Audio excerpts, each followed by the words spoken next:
This morning, a sigh of relief for U.S. automakers after President Trump issued a one-month exemption for tariffs affecting vehicle imports. Now, the White House says the other tariffs are still on, even after the president and Canadian Prime Minister Justin Trudeau had a friendly phone call Wednesday. Meanwhile, as Jared Hill learned, the president is also pushing for a Russia-Ukraine peace deal as the U.S. halted vital intelligence sharing with Ukraine.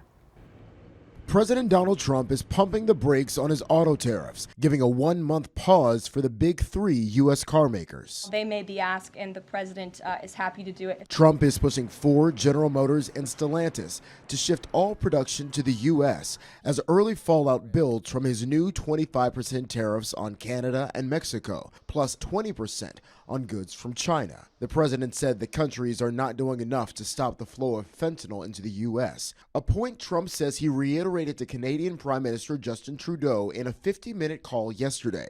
Trudeau and leaders of the other nations responded with tariffs of their own.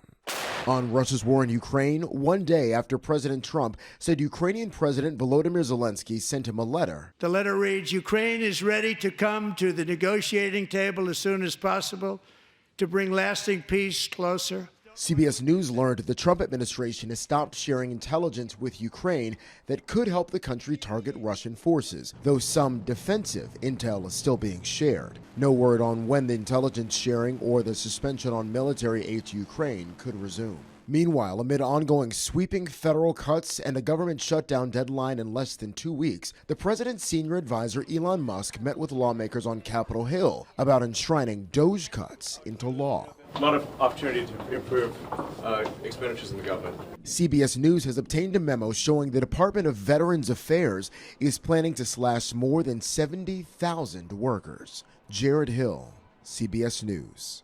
Now, there are several legal challenges to President Trump's federal funding cuts. That continues. Overnight, though, a judge extended her block on the administration's cuts to medical research funding. That came just hours after the U.S. Supreme Court declined to halt a lower court order requiring the White House to unfreeze $2 billion in foreign aid.